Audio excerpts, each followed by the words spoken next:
Everybody, I want to hear you. Let's go. Come on. One more time. Come on. I like it from Akka on guitar.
Today marks another historic milestone for Africa and our quest to secure access to energy for all. 3, 2, 1.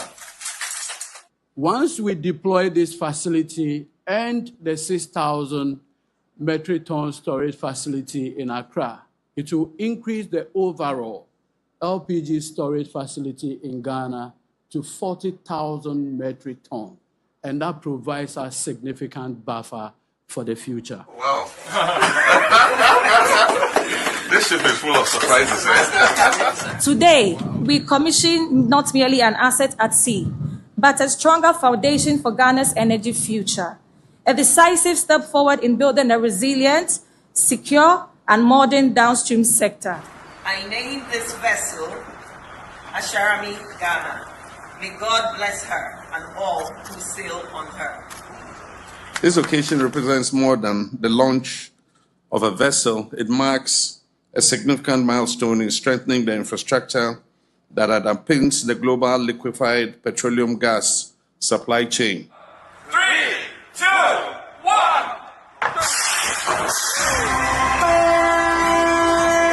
The vessel we are gathered to celebrate is part of a deliberate and sustained drive by Sahara Group to expand access to clean energy through liquefied petroleum gas. The vessel, in addition to serving the good people of Ghana, will support neighboring nations with clean, stable, safe, and efficient energy supply chains.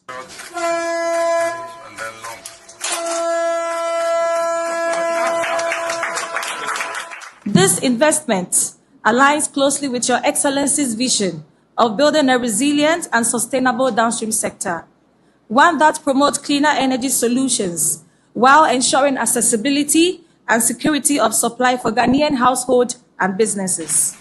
Ready? Yes, please.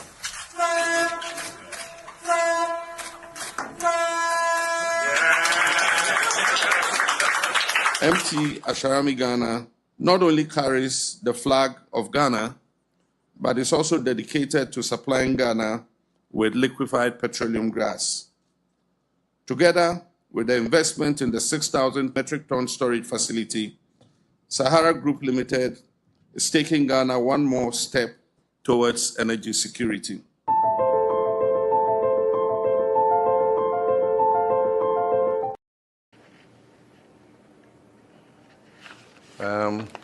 This is the COVID Health Recovery Levy Repeal Act 2025. And it's my honor and privilege to sign to repeal the COVID levy. Promise made, promise delivered.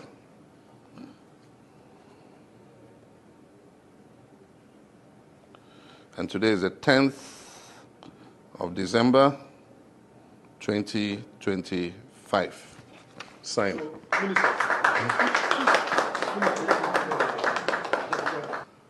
Purported to provide free water, free electricity, free food, and a lot of things.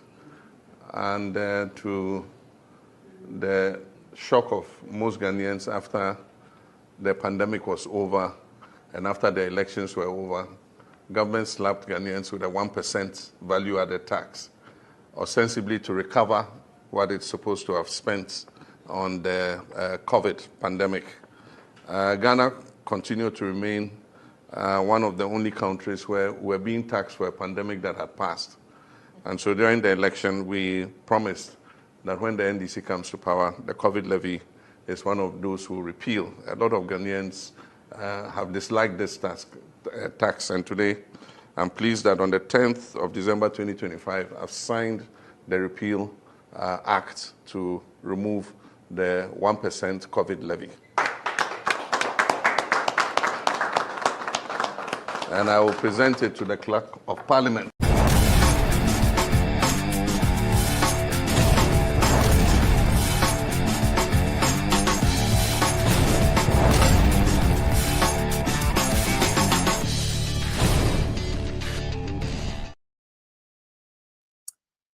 Very good evening and welcome to another edition of Nokreme Live on TodayGhanaNews TV. Meeting the Lawrence Apini. But today I'm going to be your host for this evening's program, and we are back again into the studio when we sit down again to talk about what is happening in Ghana. You know, we do this for God and country. So, Cecilia, will join me. I want to officially welcome you to this week's edition of Nokreme.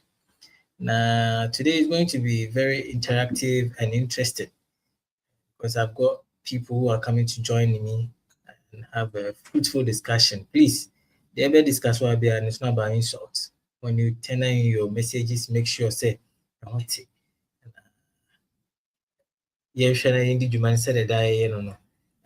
Please, I would want to also tell you that this show is streaming live on a lot of channels. The program is live via Twitch, on satellite, Facebook, YouTube, LinkedIn, and the search handle is TodayGhanaNews TV. Sona Uko Achim Hima in the Eastern region. We are live on INFM 93.5. INFM 93.5 in Achim Hima in the Eastern region. Kings Radio in Accra, Jamframa TV, Ewo Rara in the UT region. Sekina Information Center. I know totally Northern Ghana. Samson Adeleman Community Information Center, Ewon Kwanta, Fans TV, Aflau. These are the channels, Samri, Omumboy, the project shows, other places. On the Facebook and the other social media platforms, it has no boundaries. And this is where you get a chance to share to people. They are not within the areas everybody Facebook there, or any the social media pages, no, there are no boundaries. Until you have the chance to share it to people over there. Now, show them why. Please make sure you send in your messages, and we'll find time to read it for you. You are part of the program. Without you, this program wouldn't be anywhere. So, Obaswa, you don't just listen. Add your comments, your thoughts, suggestions, or views to it now. And Kaimao. Yes, today we have a lot of things to discuss, like I intimated earlier. No, but before that, let me take you straight to what is happening on the front page, or the stories that made it to the front page of the Evening Tribune, Ghana's only watchdog. Now, I'm famous. This is the only newspaper. When you get it, you all the things happening in Ghana. So please, it's not expensive. Just go grab yourself a copy of the Evening Tribune. Just read it and get yourself abreast with what is happening in the political circles of Ghana. So on the front page of the Evening Tribune, we have introduced death penalty for corrupt politicians. This is from Dr. Salifu. We now catch Mahama Senka Be Africa corrupt and Canaba and a politician be corrupt be Ghana's canon say death penalty the whole chain. When it happens like that, remember corruption are so unattractive to politicians. This is one of the topics I need will be talking about, because it carries weight. On the right hand side of the evening newspaper front page, you see the foreign affairs minister, and it says, please, if you can project the newspaper on the screen now, if you were seeing what is happening. On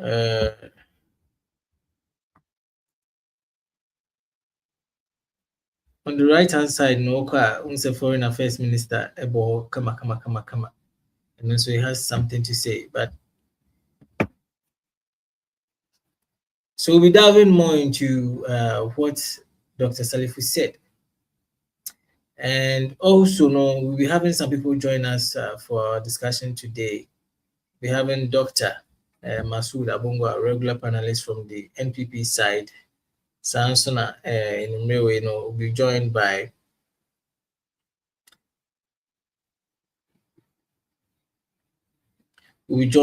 the NDC German communication team member Charles Mensah. And also is live. We are lucky we having Enoch Aki, one of the youngest communications person at NPP, making waves on the show, and that will be interesting also. So without much ado, I would like to go for a quick commercial break. When I come now, I'll introduce my guest for tonight's discussion now. But please, if you happen to be on the online platform, make sure you do share, like, and leave your comments. Stay tuned for a quick commercial break. We'll be right back. Welcome to Beyond Makeup, where beauty and confidence are taken to a whole new level. Here, we pamper and take care of you like royalty. Enjoy our gentle waxing, refreshing facials, and soothing massages that melt away stress and leave your skin glowing. We also offer professional makeup services, manicures, pedicures, durable nail extensions, and perfectly sculpted ombre brows. We give you the most perfect soft lashes that highlight your natural beauty. At Beyond Makeup, every visit is more than just a service. It's an experience of care, elegance, and transformation. Locate us at Chado Last Stop or call us on 0559 933 505 or 0506 474 911. Follow us on Facebook, TikTok, and Instagram.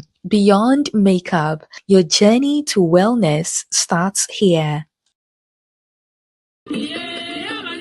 Oh, say yay! The African Arts, Food, Music and Culture Festival. Amazing! Armenia 2026. Society, Yapa Huntima Francis Consuls, Eto Esa Afro as Bitesa, and what Ghana, any Africa, some showcase creativity, and what global stage. So we artists, fashion designer, chef, musician, and empo, cultural entrepreneur, and woman. So what the African young creativity, every global stage, and what Europe. Ya boy ya pomo atuho. Ya show registration I say, and it's 2% participating. And now on getting more information there. And you contact in our home so +374 558 508 11 and +233 542 545 815. Following our Facebook, Ope and Sembisa and Bibi Piata e fire home. Ubetimi I email and so ewo African Cultural Festival 2018 at gmail.com. African Arts, Food, Music and Cultural Festival Armenia 2026 made of way. Africa on display. Culture without borders. Yeah, that was it, baby.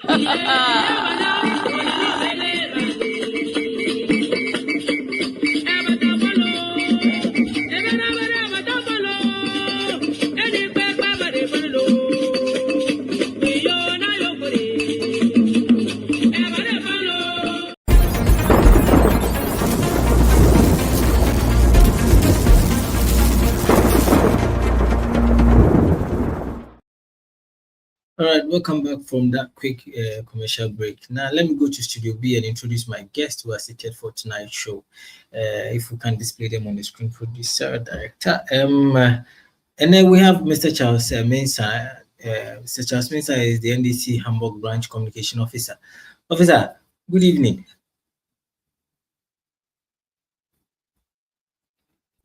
Yeah, good evening, Lawrence. Hamburg to say. Hamburg so woko. Yetin kwemu de na yanti bibia de ya aboade ne de asedama no say bibia daboko Hamburg abonten so. Great. Before I show the comments, and I'll give you the opportunity to at least say hi to one or two people now. Yeah, start with the conversation. Oh, okay. Thank you very much. My initial medical ada etfo ina mamo achen enumrei and essentially John Dramani Mamas baby biamano. Good evening, and the NDC fraternity at large and in Hamburg in particular be a good evening. Say NDC ebedi aban ya na se bedi kunwa asu nya yi na yehwehwa ne se Ghana mpuntu ebekọ so se na SNF ata nti obi biara emfa na kuma pa enter your mind peninechi na ombu mind se na SNF ata na Ghana intumi fa na ntuma pemfra. But that's it. Now let me go to my other guest and also find out from him how he's doing. Guest number 2. We're saying Enoch. Enoch. Hello. Evening. Good evening. This is your first time on our show. I would like to officially welcome you. Now, also give you the platform to say hi to one or two people before we even start with the discussion. Thank you very much. So my name, I'm the Enoch for Joake. So communication team member for the New Patriotic Party, especially the youth. Yes. So I think for a while now, since last year, we've been communicating for the Great Elephants Party, and until now, we've been doing. When I had the invitation to come here, I think it's an honor. Yes, it's an honor to come and communicate for my party. So thank you very much for the opportunity. So the name is Enoch Ake. Please, for those of you who have been who haven't been following in Okono is one of the, I mean, tough guys are coming up in the NPP camp, and he's been making a lot of waves recently. Today is an honor to also have him right on our show. I would like to start with some of the issues that is happening in Ghana. Now, before that, we've seen what is happening with ECG and the likes. Now, one of the topics I may be discussing has got something to do with ECG, because we were here in the country when formerly the president of the republic now, when then in opposition, said something about Russia-Ukraine war. It hasn't got anything to do with Ghana. So why are Ghanaians made to suffer if somebody is fighting their war? But today we've experienced something similar, right? Let me go back to give you a little brief of what we are about to discuss. One of the topics has got to do with the Iran and US war, and the what's the difference between the war then and now, and NPP then and NDC now? So a brief background: the joint US-Israeli attack on OPEC member Iran has raised fears of a major disruption to oil supply in the Middle East. The escalating conflict has stranded air passengers across the region, including Ghanaians, and triggered volatility in global energy markets. The mission of OPEC is to coordinate and harmonize petroleum policies among member states to stabilize global oil markets, ensuring reliable supply to customers. I mean, this is just a brief of the whole thing. The question has got to do with if fire Hodena. First of all, we want to take a look at the effect this war can even have on the economy. And I would like to start from Mr. Charles. Maybe I will give Enoch the equal opportunity to also have his bite on the same topic. So, Mr. Charles, what is the difference between the UN, the US and the US-Iran war, Iraq, Russia war? No.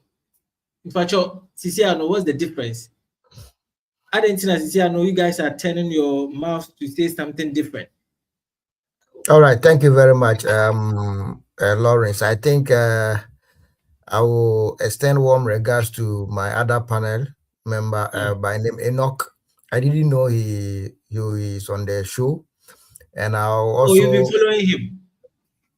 Yes, I've been following him. He has been making some quite some unsubstantiated claims. Yes, so I've been following him, and I'm happy that I've met him here. Yes, unsubstantiated claims. So, I think he's the one who alleged that the CEO of Cocoa Board. Let's just put that one aside. Okay. And, yes, sir. So, to set the ball rolling, NDC Engineer Babia Enka that say near Kosovo or other countries, and as a global stage, any effect or economy. So NDC as a political party has been in government before and is now in government. So we understand and appreciate the global economy on our local economy. But when you blow it out of proportion, that is where we have a little problem with. We had a little problem with the NPP. So we know that exogenous factors can have direct impact on our economy, and we also know that internal factors or endogenous factors can also have impact on our economy. What we criticized the NPP for was the fact that they made the Russia-Ukraine war and COVID-19 as the whipping dog and always blame everything on these two exogenous factors, because the IMF has already indicated that our situation was exacerbated due to our recklessness in the previous years, that is 2019, 2018, and 2017. The mismanagement that went on through these years made Ghana well exposed to the ramifications of the COVID-19 and subsequently the Russia-Ukraine war.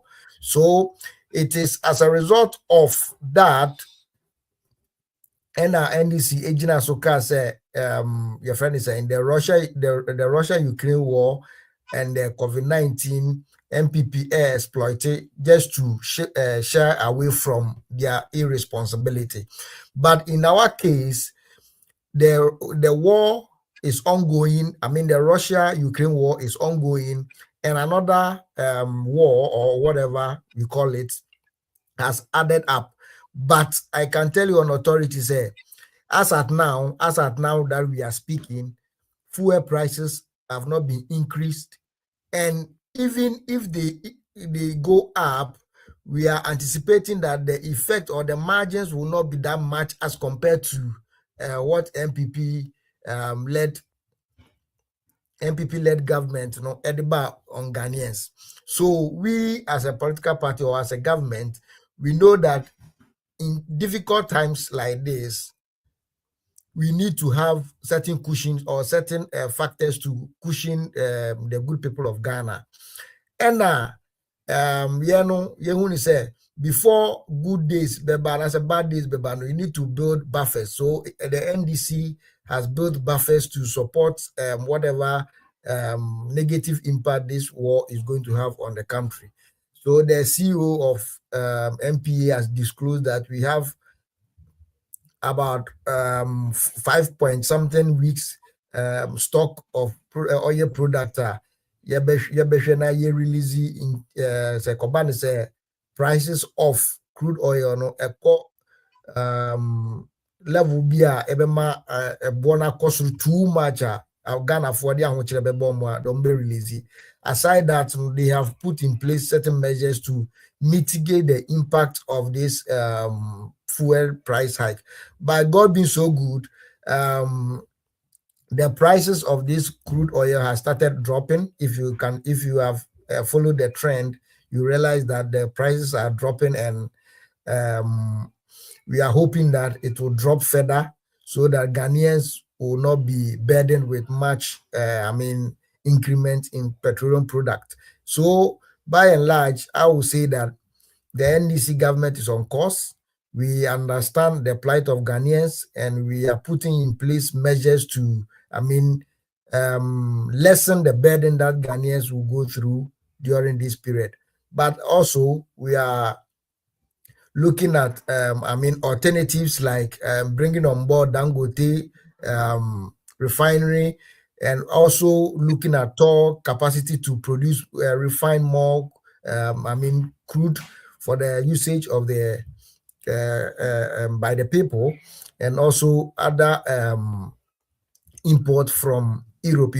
About 80% of our demand comes from Europe, and about 20%, the remaining 20% comes from the Middle East. So if that is the case, we are looking at getting our bulk of supply every Netherlands. So we are looking at ways are able to me Ediaba Ghana ebema price from by and large, and ama ankoba Ghana for so. But NPP for no everything was blamed on the on the COVID-19, and everything was blamed on the Ukraine war. So just imagine, we said it was as a result of mismanagement and a command basa. Look, assuming a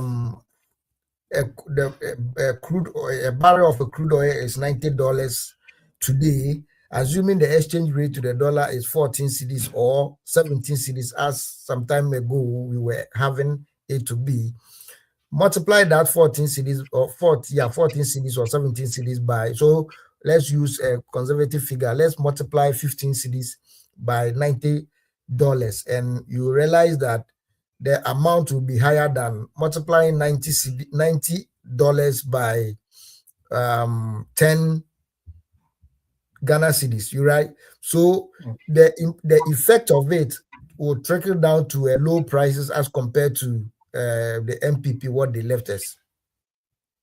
Okay. We have managed the CD well, and we have managed other indicators well, that even the increases will not, the effect that Ghanaians will experience, the negative effect will not be as compared to what the NPP left us.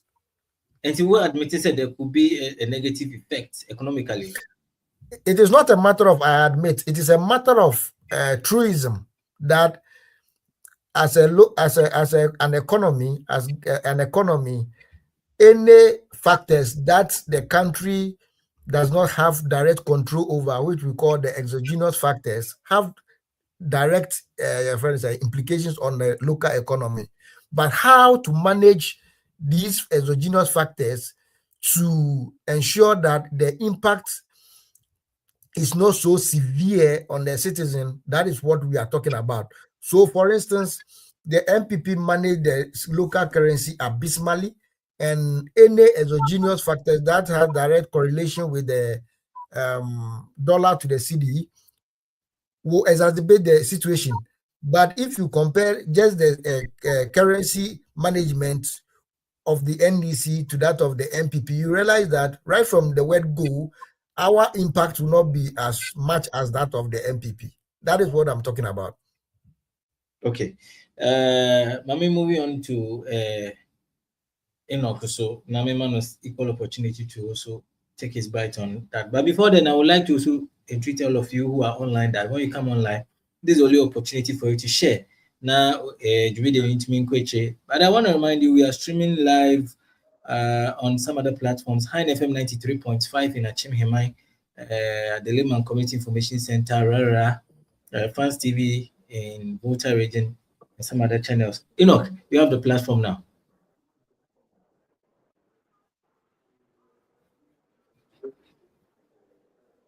Hello, Enoch. Hello. Yes, you are live. Okay, thank you very much. I think my brother or my senior made a lot of points or tried every possible means to be able to justify whatever they said in opposition and their current standing as it stands now. But if you could listen to him clearly, you could find out that there was difficulty in letting the people understand their stand in opposition and what they are saying today. If you listen to him, you see clearly that the NDC as a party and the people are double standard people. Because if what is not good yesterday turns out to be good today, then it means you do not have a strong stand in whatever you say. Yesterday, the president of Ghana, who was then a past president, was telling you and I that it is a bloody lie to blame whatever that happens in the Russia-Ukraine war on the economy. I stated clearly, a bloody lie to blame your economic woes on whatever is happening in the Russia-Ukraine war. He went on to say during his campaign, 2024 campaign, clearly to us in that whatever that happens in another country, which is a war that is happening in 2 countries or 3, how does that war affect you and I? Mechanic or say in Tokwa Kosovo, Russia, Ukraine. Wait till I make sure you have the opportunity. Okay. Or say in Tokwa Kosovo, be chrome, Russia, Ukraine. A bed then a Yansun Francois, our Ghana, Hanum. The communications officer, which is the national communications director of the National Democratic Congress, told you and I that a war happening in Russia, Ukraine, the bomb, a bomb na yetu, ebi mbeto Ghana Hanum. So why should President Akufo-Addo blame everything happening on Russia-Ukraine war? Clearly tells us that we cannot or we should not blame fuel prices when they go up on a war happening in Middle East. So today, if that person is the president of Ghana and there's a war happening somewhere, how can you and I, Lawrence, agree that a war happening somewhere will have an impact on our economy.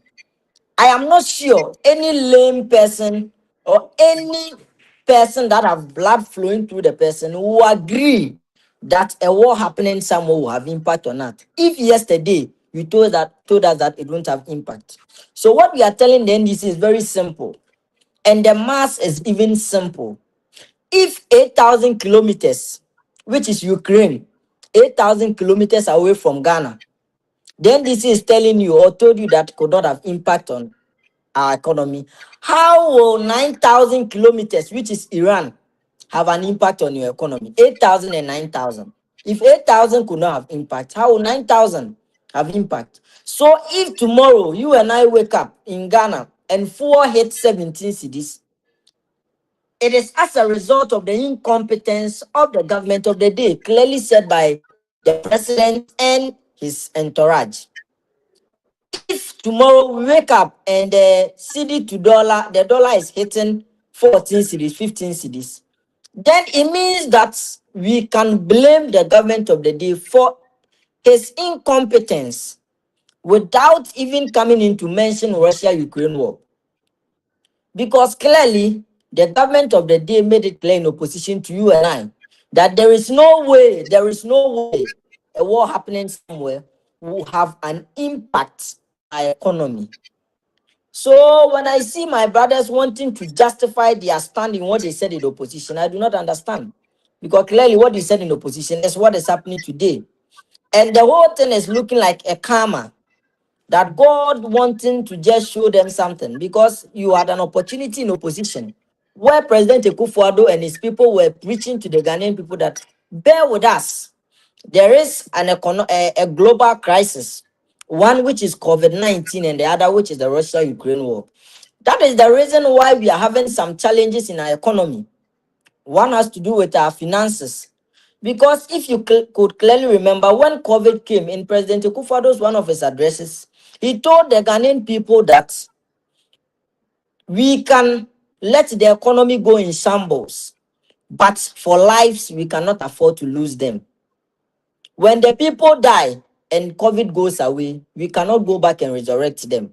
But when we let the economy die, tomorrow we can come together and fix things to have our economy back. That is why people were dying like chicken in other countries, if you could remember, during COVID. But in Ghana, we had a plan where we did not lose a lot of lives. But people did not understand. People worked, stayed in their homes for 1 year, 6 months, 3 months, and they were paid by President Akufo-Addo. Ask yourself, where did he get the money from? People were sitting in their homes but were paid. But he did all this because he felt that when we save their lives and we let the economy go in shambles, we can come back and repair it. But the NDC, because of power and what they want, they decided to politicize the war and COVID-19 and then use it as a tool to campaign. Went around telling the people that if President Akufo-Addo tells you that Russia-Ukraine war will have impact on your economy, just abort it. It is never true. So what we are saying is that the Ghanaian people today are the same Ghanaians of yesterday. And they understand whatever the NDC told us in opposition, that there is no way a war happening somewhere will have impact on our economy. As simple as that. Thank you. If you listen to the Mr. Charles clearly, he made mention that on only they are trying to tell us the truth. So it means they admit that there could be a few lapses here and there, but Omo Kanche Ghana, was it not the same in the NPP era?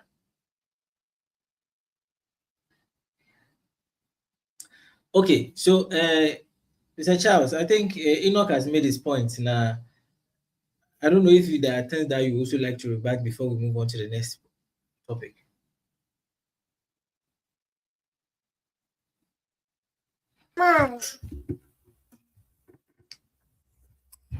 All right, thank you very much. I listened to my brother in amusement. You see, what my brother is failing to realize is that this area or era of Jandam is dead and gone. Nobody in the NDC in opposition indicated that the war in Russia-Ukraine, COVID-19 had no impact on our economy. If he can prove me wrong with evidence to that effect, I'll be very, very glad. What NDC said was that we appreciate the fact that COVID-19 and Russia-Ukraine war have impact on our local economy, save that we have mismanaged our economy to the extent that when COVID-19 broke and when Russia-Ukraine war came along, these exogenous factors exacerbated our situation because we have mismanaged our economy. So when he was talking, he made mention of the fact that when we wake up tomorrow and the dollar is 14 cedis, we should blame the president for that, and that we should call the president an incompetent president. Yes, I agree with him, because the former vice president has indicated that when in doubt, check the exchange rate. Okay, so by virtue of the dollar hitting 14 cedis to 17 cedis during the tenure, we can clearly indicate that they were incompetent in managing the exchange rate. When the dollar reduced from 14 cedis to 10 cedis, we can equally say that NDC has been very, very competent in managing the exchange rate. So in putting just the exchange rate into the equation, you realize that if petroleum products should be increased at the world market stage, by virtue of a strong currency, a strong CD to the dollar rate, the impact will not be the same as an exchange rate that was 17 cedis or 14 cedis. You get me? So we are saying that these exogenous factors, because we do not have direct control over what we have direct control over, we should manage it prudently in such a way that when tomorrow a disaster or any misfortune happens, by virtue of prudent management, we are able to mitigate the impact on the citizen. That is what NDC was talking about. If you remember, NPP communicators have been going about saying that when President Mahama, then candidate Mahama, went to Harvard, he made admission that COVID-19 had issues on the global economy and, for that matter, Ghanaian economy. But he was quick to add that we are having an outlier because due to mismanagement of our economy, we posted a deficit of about 15%. Okay, so President Mahama admitted at Harvard that yes, these exogenous factors have direct consequences on our local economy, but also admitted that our situation was exacerbated as a result of mismanagement. So it is the mismanagement aspect that we are talking about. For this, for our brothers in the NPP, all what they are wishing is doom for the economy. So Russia-Ukraine war is still going. Iran, America, Israel war is still ongoing. For them, they are praying that petroleum products will hit, let's say, $150 per barrel. But forgetting that if petroleum products hits $150 per barrel, our exchange rate now is 10 cedis to $1, all right, or say 11 cedis to $1. So assuming we have exchange rate of 17 cedis to $1 and petroleum product hitting $150, what will be the impact on Ghanaians? Right from the word go, you can tell that Ghanaians will suffer higher hardship as compared to 10 or 11 cedis to the dollar. So the NPP should just calm down.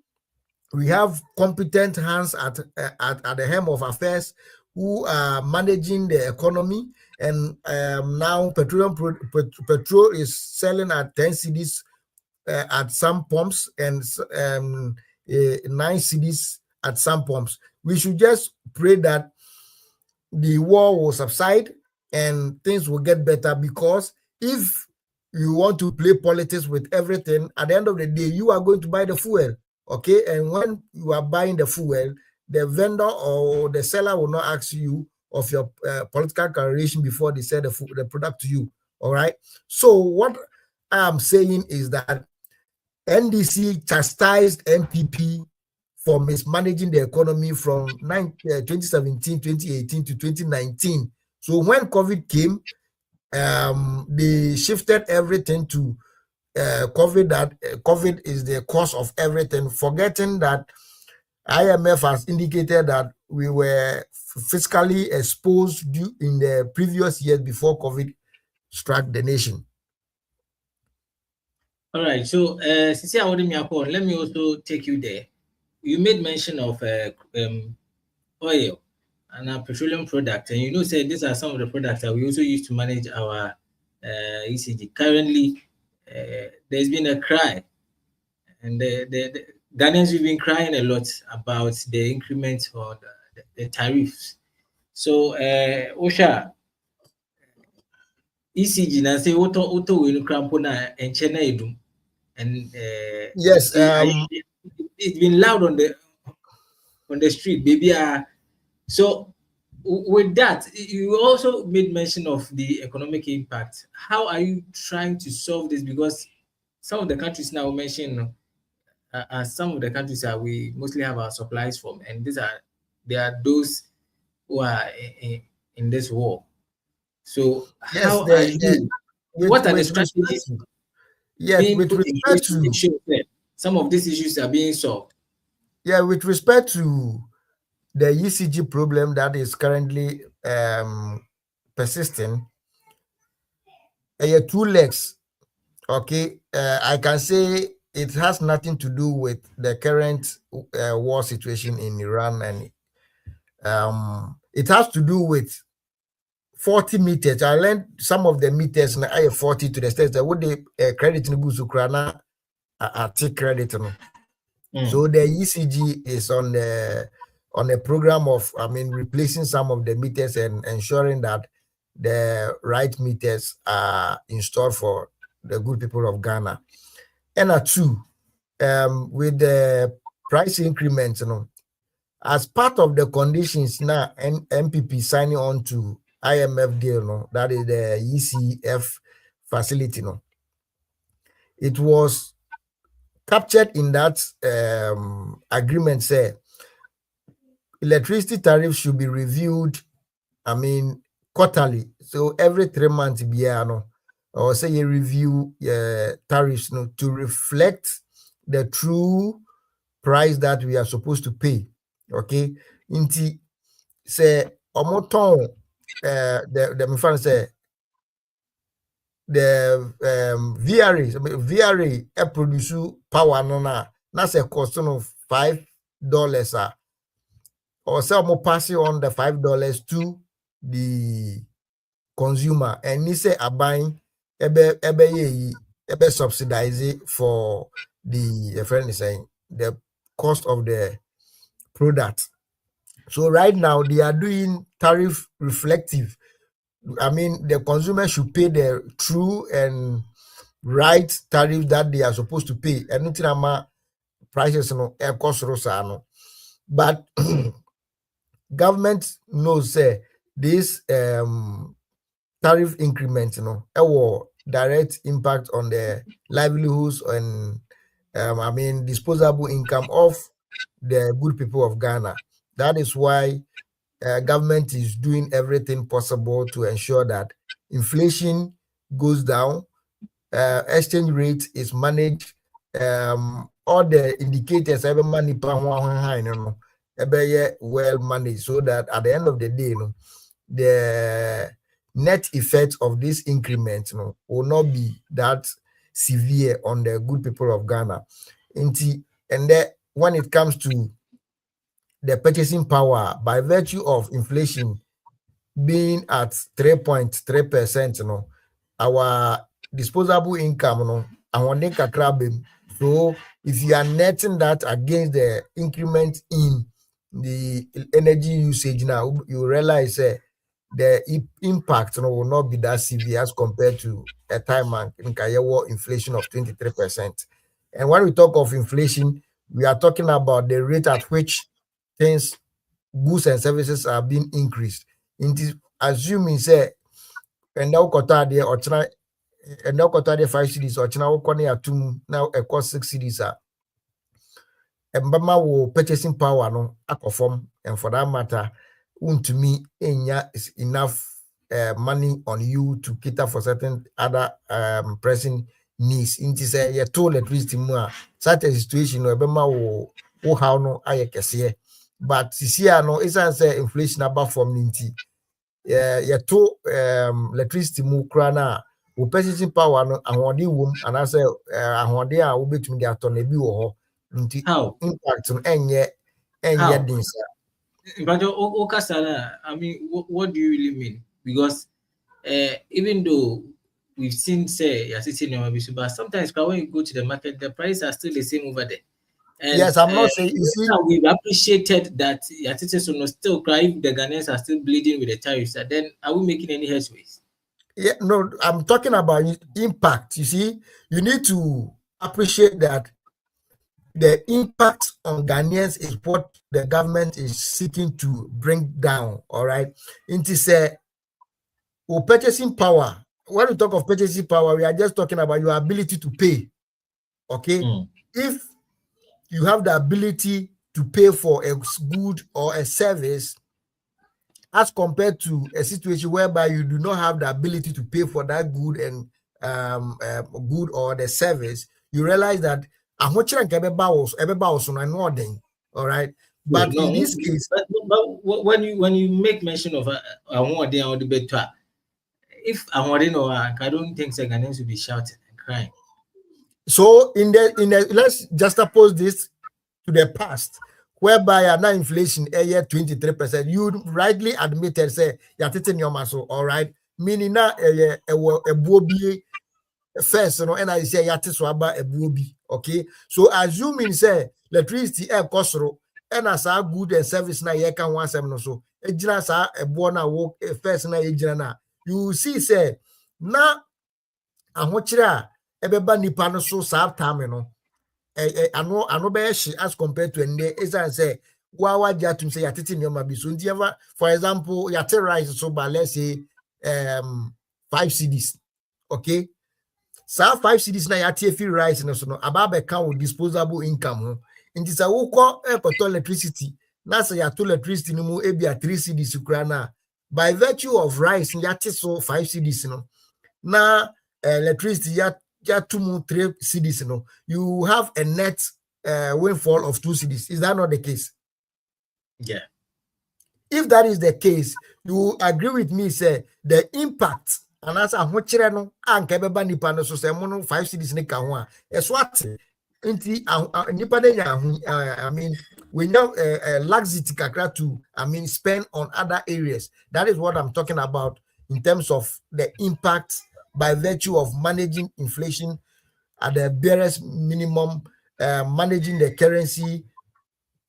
For the first time in our history, we have appreciated against the major trading currencies. Okay, so these are some of the things that a good manager of an economy looks at. We are all looking at how to ameliorate the suffering of Ghanaians. In Tebia, bako kosoro no na bako eba from, okay, so that when you net it, so what it free more ebe kano ebema ahonto kakra aba nipa no so.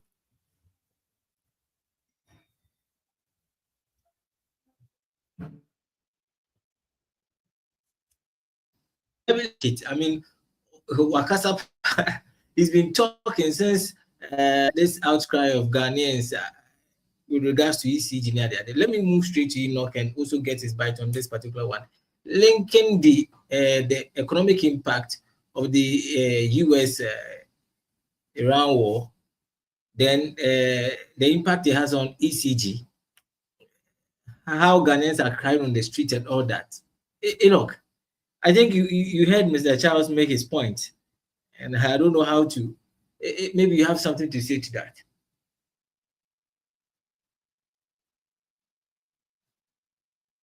Your mic. Check your mic. You are on mute. Hello. Yes. Am I Yes. loud Yes. and clear? You are live. You are live. Okay. So I think with what I heard, I think there's noise at the background there. Don't worry. Let's go. Make your point. So yes, I think I listened to him clearly what he said concerning electricity. So what I have to say is very simple. Ghanaians voted for change and research as the NDC's mantra has been from opposition to government. So with regards to electricity, I think for few months now, the Ghanaian people have been having challenge with electricity tariffs. People who used to buy electricity for 200 cedis are now paying about 800 cedis for the same electricity they've been using. The unfortunate situation has to do with people who even have just bought and funds are now paying close to 800 cedis a month for electricity, of which it did not happen under the NPP government. Now, a little history with electricity. If you know the NDC government, you know that they have a track record when it comes to electricity and doomsday. From 2009 to 2016, that the NDC ruled, they increased electricity for 294% this country, which is electricity tariffs, about 294%. And the NPP, on the other hand, from 2017 to 2024, increased electricity 84%. Now, people begin to ask the NDC what is happening with the electricity. And I don't know if you've heard the excuse they give. One is IMF conditionality. I don't know if you've heard that. That the NPP Akufo-Addo government has gone to sign an IMF document that says that quarterly there should be an adjustment, of which adjustment in the NDC's dictionary is increment. I don't know if you've heard that. So the reason why we are increasing electricity is because a past government went to sign an IMF document that says that we should increase electricity quarterly. I don't know if you've heard that argument. Others also argue on the basis that the NPP government left huge debt at the energy sector. That is why the current government is finding it difficult to keep the lights on, and that is why we are seeing high electricity tariffs. Let it be on record that the NDC in 1 year, have increased electricity over 28% in just 1 year. 8%. The tariff the NDC government has burdened the ordinary Ghanaian people with. Again, coming to the IMF document, the NPP, when assumed office in 2017, for the period of 2017 to 2018, we never increased electricity tariffs for that 1 year period. What the NDC have done in 1 year is an over 28% increment in electricity tariffs. We begin to ask, we begin to go into the IMF document. What is in there? In the IMF document, what is clearly stipulated in that document is that you will do an adjustment every quarter in your electricity. I have gone through every dictionary in this country. Yes, in fact, every dictionary I have. And the meaning of IMF document is simple. The meaning of adjustment is simple. Adjustment means either increment or decrement. I don't know if you have any other meaning. But adjustment means increment or decrement. Meaning that when IMF said adjustment in the IMF document, it means that IMF is telling Ghana that every quarter you should do an adjustment where you either increase or you decrease, depending on prevailing factors. One factor for the adjustment is inflation. Inflation. You check your inflation. Another adjustment or another factor for the adjustment is exchange rate. And another factor is fuel price. My brother Lawrence, tell me today, where is inflation? Your inflation is around 3.3%. Why is your exchange rate? Why is your dollar? Your dollar is hovering around 10 to 11. Why is your fuel price? Your fuel price is hovering around 10, 11.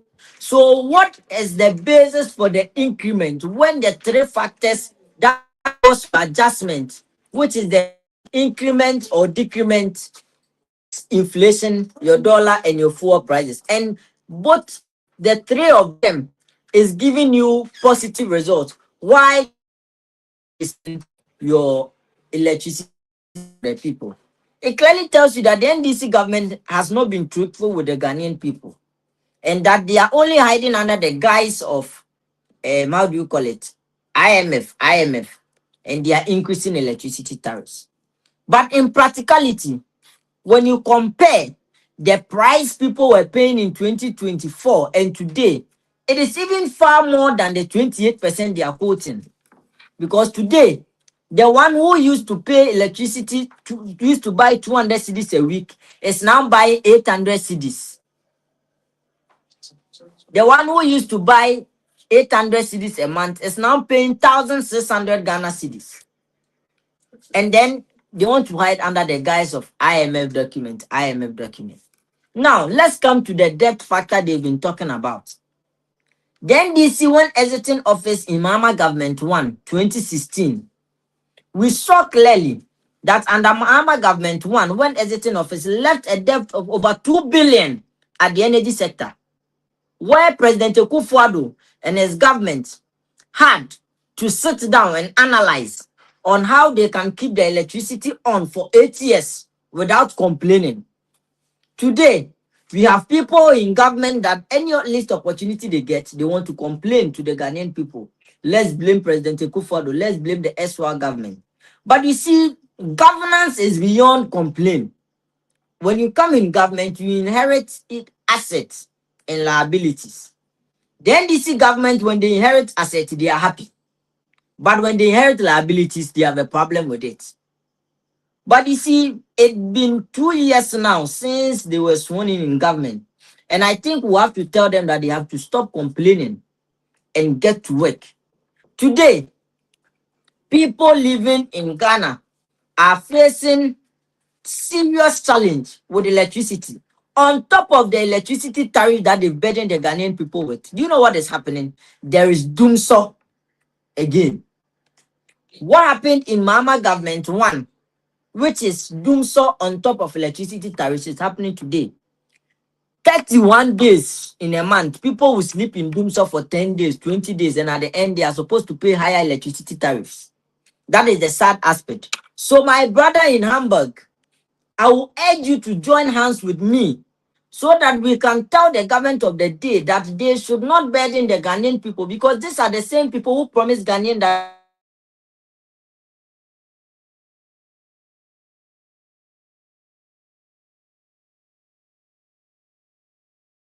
question that you have to ask is, how can global phenomena skip Cote d'Ivoire and all the surrounding countries and only attack Ghana? How? How does it happen?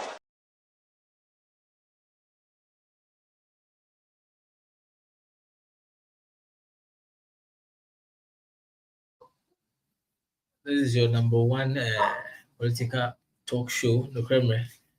Pacho, what do you have the chance to be on online? Make sure say ube share now one like your content now, so that the other people elsewhere, some we don't have any affiliate station in their area, no, can also have the opportunity to join the program through the social media platform and make their thoughts, comments, views, and opinions known. We'll be taking some time to read some of the comments about so far. I think Enoch was trying to make a point, and I believe that by this time, Charles, my comrade, is really, really boiling. He's eager to answer one or two. Let me take the opportunity to read some few messages at Abba. Then we continue with the show. Okay.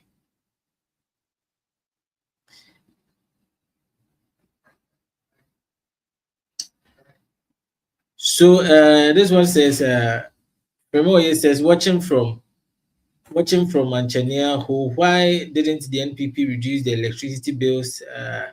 NPP, never again. It is like a direct attack. Nana Tafimu says, good evening, watching from totally northern Ghana, and greetings from the Kenya Information Center listeners. And I hope all you guys are doing well. Okay, so Robert says, watching from Paris, France. Thank you so much. I'm going to way, but from Pom Befi says, good evening.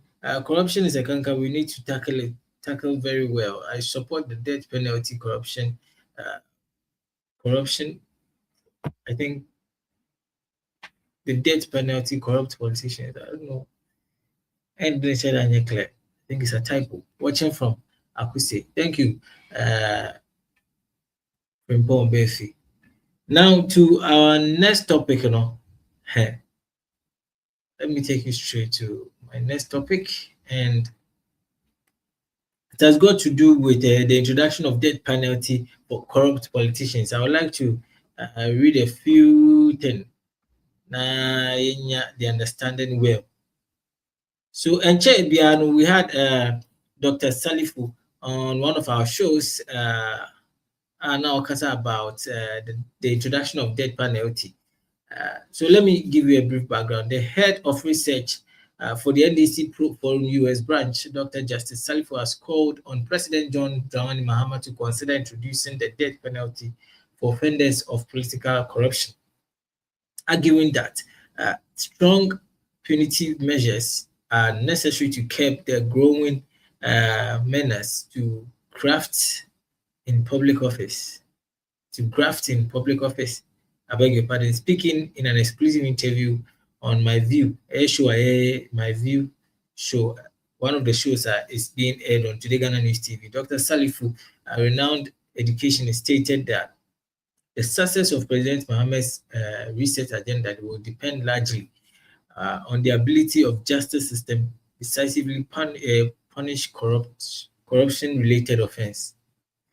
Na the chairman say, Nkabeyanka, Mwamusha na Fidefa ne want to akwemna, said the Oka Amahuru politicians who are corrupt and other corrupt people, no, they face death penalty in Kamusha and Kamama introduced. But from where I sit, I think it wouldn't really augur well.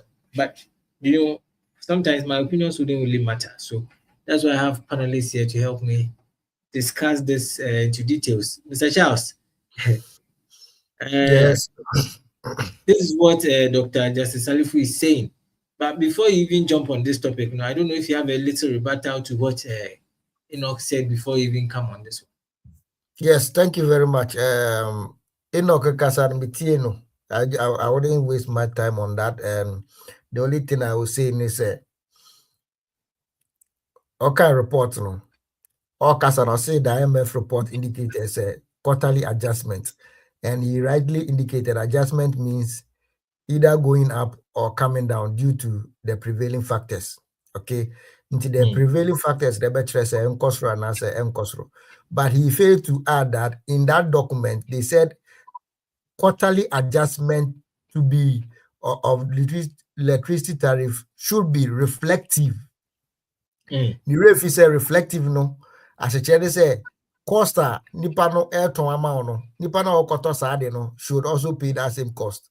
Do you know that electricity cost or electricity tariff is highly subsidized and it brings burden on the governments? Okay, so the IMF recommended that it should be reflective, meaning say via a produce at the end of Toma ECG 5 CDs they should try as much as possible to recover that 5 CDs from the consumer into a step by step.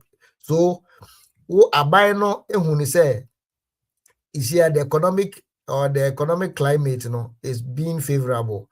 It is a more adjusted quarterly in kakran kana say a very reflective to clear the backlog now. It will make the sector very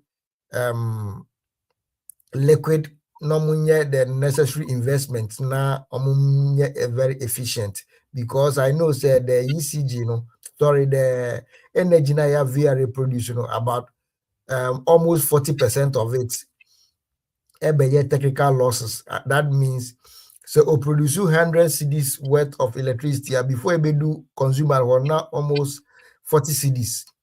Actually, by virtue of inefficiency in the transmission cables, so the IMF indicated that it should be reflective. Into going forward, so kakra na wode beka ho na ahotre emma na wode aka ho isan say other sectors the other sectors are doing well, for which reason the adjustment in tariffs will not exacerbate the suffering of Ghanaians. Again, those who are complaining say a motor of 800, you see a motor 1,000 and over and they are refusing to tell you that it is either their consumption rate has gone up by virtue of additional gadgets or other by virtue of 40 meters. Okay, I right from the I think beginning. If we can 40 meters, I will agree to that. But when you say by virtue of other additional gadgets, now some people are using the same gadget. In fact, they've lessened the number of gadgets that they are using. Yes, that is why I gave you two scenarios. So if you agree to the fact that the ECG itself has come out to admit, say, they are having some 40 meters in the system. I am prepaid credit, I mean, fast. The ECG has come out to admit that, and they are working on ensuring that they fix those anomalies or those problems. It is also possible that people have, increased their consumption rates by virtue of bringing on board other additional gadgets. It is also possible. Okay, so for instance, if you were not using your friend said blender previously and were buying ACD, it is possible that such a person might have now acquired a blender. Okay, I'm not in any way saying say increment, no. No, what I'm just trying to say is people, we should be realistic in our criticism.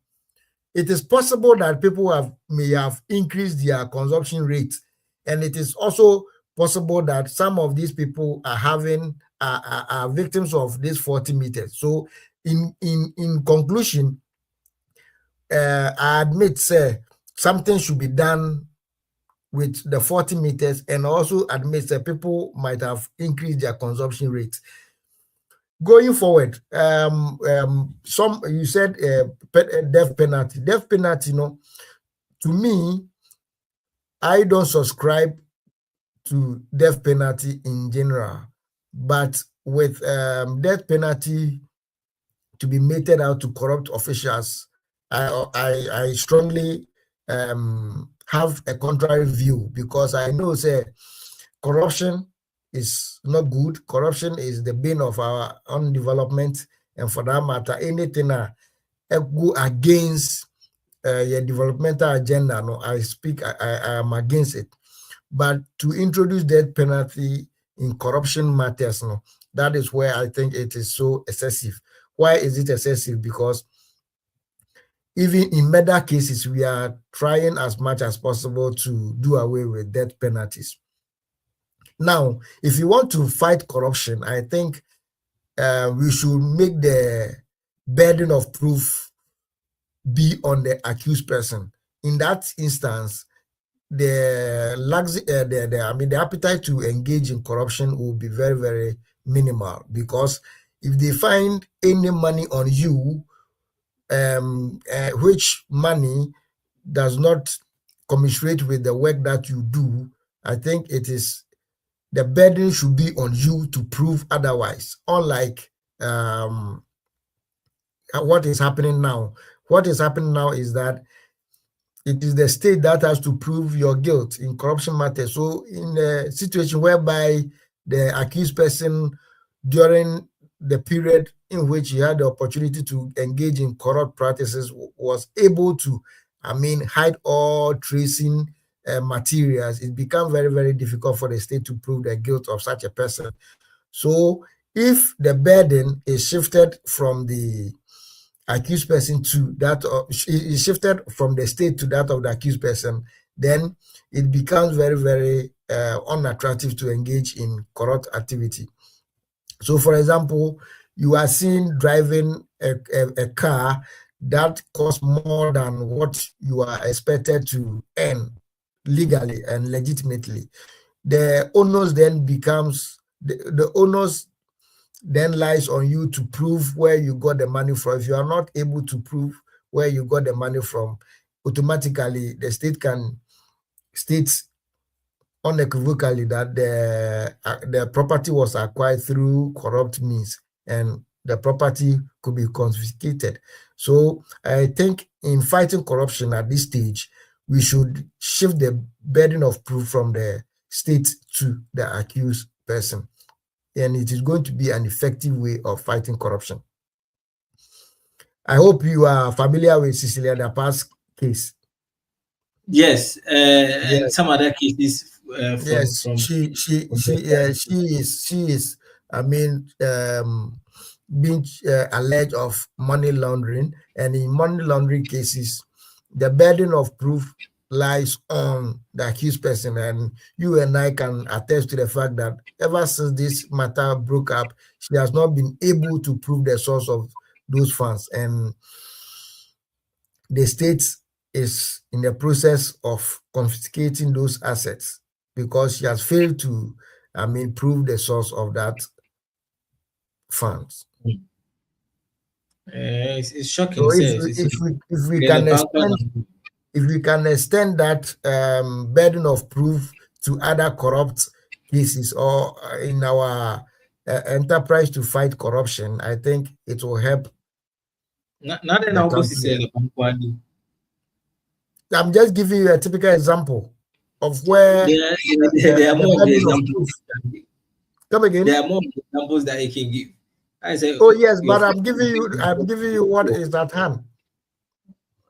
We have some at hand from your camp as well, which includes. I don't need to say. No. I just want you to be balanced. Yeah, that is why I'm saying that the burden should be shifted from the accused, from the state to that of the accused. So it becomes it becomes the burden for the accused to prove his innocence. Okay, if you are not able to prove your innocence, then the state can conclude that the property was acquired through fraudulent means or through corrupt means. That's all I'm just trying to say.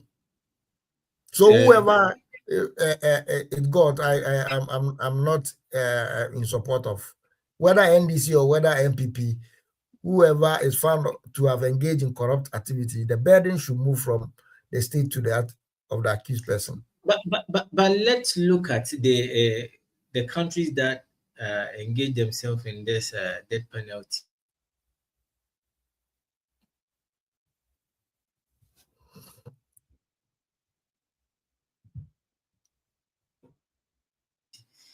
And how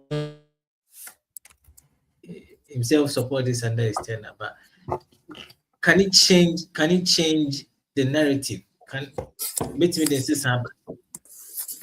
if something like that is introduced in Ghana, let's say even Africa, where corruption is on the rise?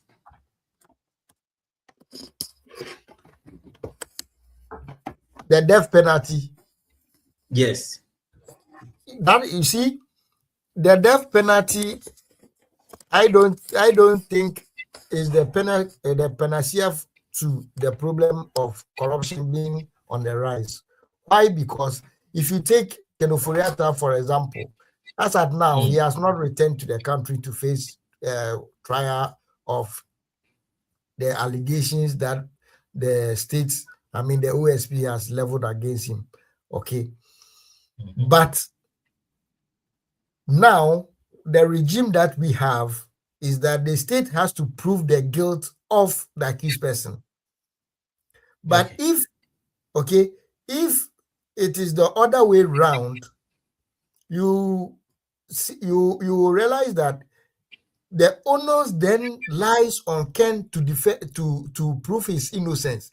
So immediately he fails to turn up and judgment is entered, confiscating his asset wouldn't be that difficult. You understand? But in the current situation, it is the state that has to prove the guilt of the accused person. That makes it very, very difficult for the state to recover, proceeds that are tainted with corruption. So I don't think death penalty is the solution to the rising cost of corruption in the country. All right. I think your point is well made. At this juncture, I would like to go for a quick commercial break. Maybe I read some of the messages, but then we can continue with the program. Short break. We'll be right back. Oh, say yay! The African Arts, Food, Music and Culture Festival, Armenia 2026. Society, Yapa Huntima Francis Consults, Eto Esa Afro Esbitesa, Ewa Ghana, any Africa, Sabe showcase creativity, Ewa global stage, so we artists, fashion designer, chef, musician, Anna Empo, cultural entrepreneur, any woman, so what the African young creativity, every global stage, Ewa Europe, ya boy ya pomo atuho, ya show registration I say, and it's 2% participating, and now on getting more information there, any other contact in Ewa Humachu so +374 558 508 11 and +233 542 545 815. Following our Facebook, Ope and Sembisa Ana Bibi Piata Efaye Hon. Ubetimi I email and so ewo African Cultural Festival 2018 at gmail.com. African Arts, Food, Music and Culture Festival, Armenia 2026, made of way. Africa on display, culture without borders. Yeah, that was it, baby.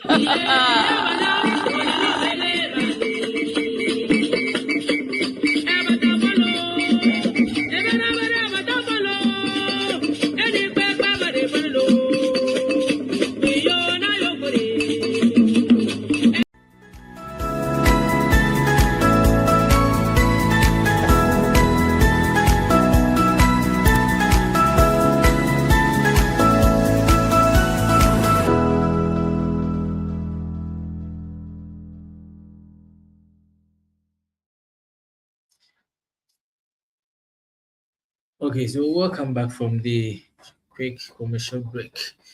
I have a message here from Jibodi Efua says the height ECG tariffs are some of the bad NPP IMF agreements. Watching from Suhum.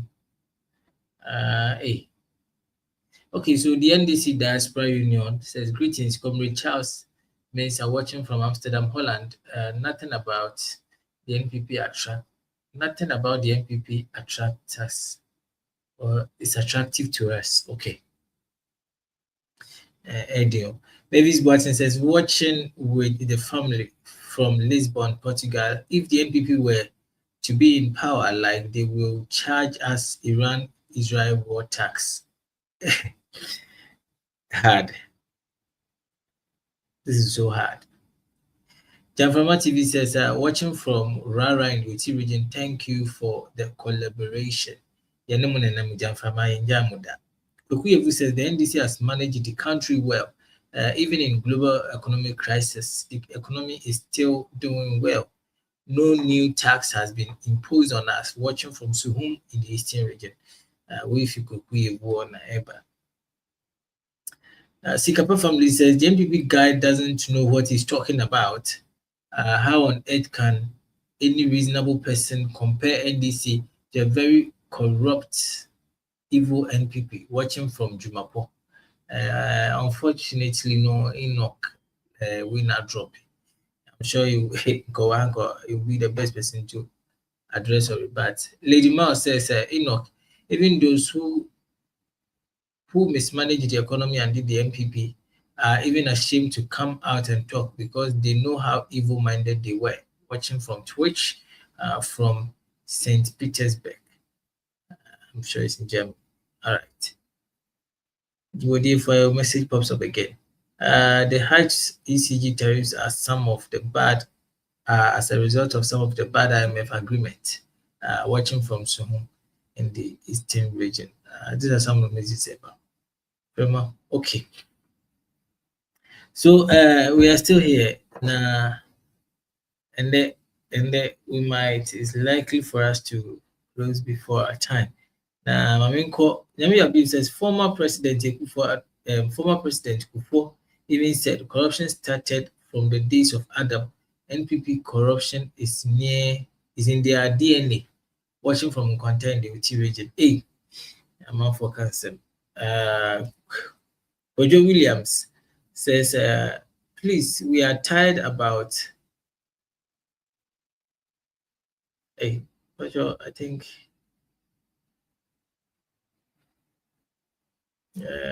But your message number clear. I think there's some typo error and I can't seem to figure out what you wanted to say. Now, I remember back into the studio. Opening today we've been talking, and I think our from the beginning of the show to now, let's just summarize it. If you have anything to say regards to what is happening, as Yawaka said, for now, the NDC in government is doing something different as compared to the times where where NPP was in power. The wars coming in, and you guys, can you assure Ghanaians say you have better policies or structures or systems in place that you make sure most of these things happening will not have any negative impact on the economy? Emma Ghanaians in. Yes, thank you very much. So right from day one, His Excellency John Dramani Mahama has admitted that he knows the enormous tax on him, and he's going to do his best to ensure that Ghanaians experience good governance. The suffering on Ghanaians is mitigated to the barest minimum. So President Mahama knows also oye bibi na Ghana for ehotomo. Nti obaye no odi si ne nisi se onkoye mabobusia onkoye medi nti no ka se obeye lean government. These are some of the things that President Mahama take up by himself. Say obehwe say obema a car Ghana yebo wonema bi mu no yebetete so. A typical example is the 6-mile celebration.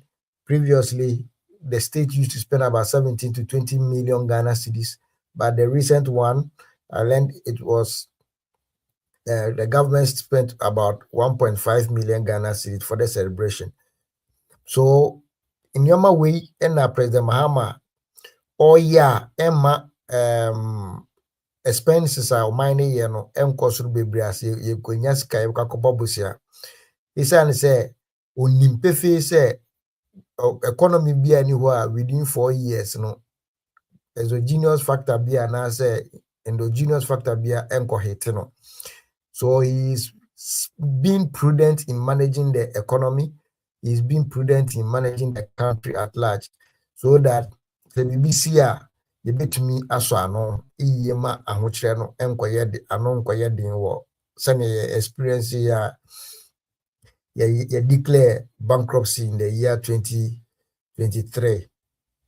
So President Mahama, Ghanaians can be rest assured, say, you make sure that the country is governed in such a way that bibi kosikra na nsunsuanso no enkoye te say na esi embre bi atwam ko.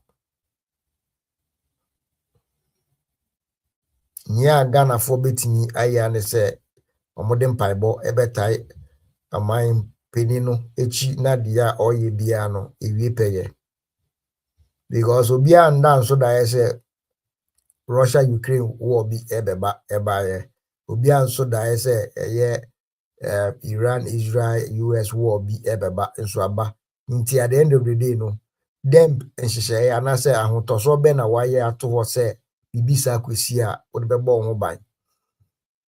Eno nti na over the years no His Excellency John Dramani Mahama indicated say we should build buffers, and by building buffers or introduce the sinking fund or introduce the stabilization fund and the heritage fund. These are funds that were created by the NDC administration to ensure say we are quite much or mind being bibi edin water. So do you remember as a COVID by the NPP went into the stabilization fund? If you at a point in time, the then senior minister had to discuss going to the heritage fund for funds to, finance free SHS. But President Mahama has proven, say, you don't have to go to the heritage fund to get money to fund free SHS. When you engage in prudent management, when you engage in fiscal discipline, you have enough resources to manage certain critical aspects of the economy without borrowing or without depleting your reserves. Do you know, say, for the whole of 2025, we never issued any bond. The whole of 2025, we had no Euro bond, we had no domestic bond. Government managed the economy with the little resources that the economy generated and resources from the TB market. So if you engage in discipline and prudent management, we can manage the country and manage it well.